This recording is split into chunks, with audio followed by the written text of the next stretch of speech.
My memory of St. John's at Hapeville, I guess my first contact was when I was first ordained. I was stationed at Our Lady of the Assumption in Buckhead as an assistant. And I used to go down to St. John's to hear the sisters' confessions. The convent at that time was located on the other side of the railroad from the school. And I'd go down just about every week. I think Sister Richard was the superior and the principal at that time. I got to know the sisters a little bit. I usually would spend time with Father Daly in the rectory, which was on Old Jonesboro Road at the time. Sit with him for a while until the traffic slowed down, and then head back to Brookhaven. I was impressed by Father Daly and how much he loved those people and how he felt loved by those people at St. John's. And then in the late 60s, I got playing golf with a group of priests. We'd be anywhere from 10 to 12 of us in the group. And Father O'Shea was one of those.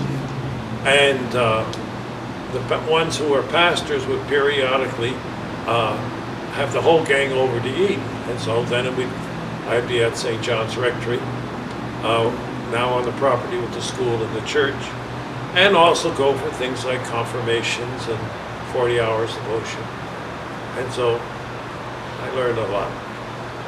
I guess in 1972, if that's right, in June of 1972, I was assigned to St. John's as pastor. And I got to know the people of St. John's. We had a lot of fun together. We accomplished a lot together. You could really feel the presence of God in those people. There was such a large number of them at daily mass. They were so devotional on Sunday. They were so generous with their time, their talents, and their treasure. And those people would work so hard. I mean, we didn't have to hire a yard man. There were 4 or 5 that always would pitch in. We didn't have to paint the classrooms. There was always the dirty dozen and what they called it, who actually had put in the partitions for the classrooms and the ceilings and the floors and so on. It was just a marvelous parish. And I remember when we came up with the idea of turning the church area around so that we could get a solid wall facing the noise coming from the airport and from the trains and from the trucks on I-75. The people really pitched in. It was a great spirit. Part of the real blessing at St. John's was the fact that the lay people were a team together with the priests and the sisters. And there was not competition. And there wasn't competition between the ladies' club and the men's club, or between the religious education department and the school people and the parish people. Everybody worked together. And that certainly was brought out when we had the 25th anniversary of the parish.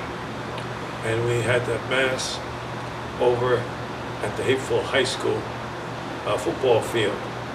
And of course, at this point, the Vietnamese are also centered around our parish because Father Phung lived in the rectory with us.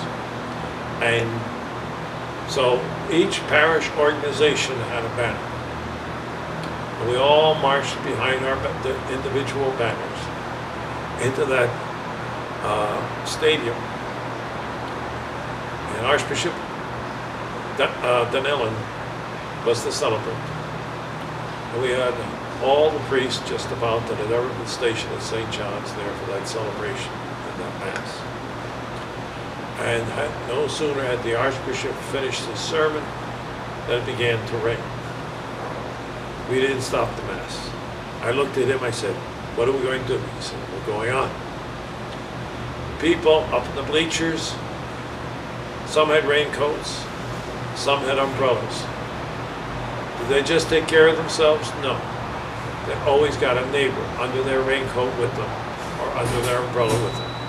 The only people who ran and dashed to get out of the rain were those who weren't parishioners really and just come out of curiosity or because they felt a bond with St. John's Parish. And it was just a wonderful thing. And it's a shame, you know, when I go back to St. John's now, so many of the wonderful people that were part of that team moved on to heaven or moved on to another place. But that spirit, I believe, is still in that parish. God is still present. People don't hesitate to get on their knees and to pray. Remember when we started that 24-hour chapel, 7 days a week? And the community was so good about it. The police knew what we were up to, and they'd keep driving by and checking on our chapel and seeing that whoever was in there, whether it be in the middle of the day or in the middle of the night, would be safe. But it's a parish that really is centered around the Eucharist, and that's the answer to us all. Okay, now we're in Father Morrow's living room. We just want to thank him very much. Father, we really appreciate your time telling us about your memories of St. John's. I hope we'll see you there for our celebration.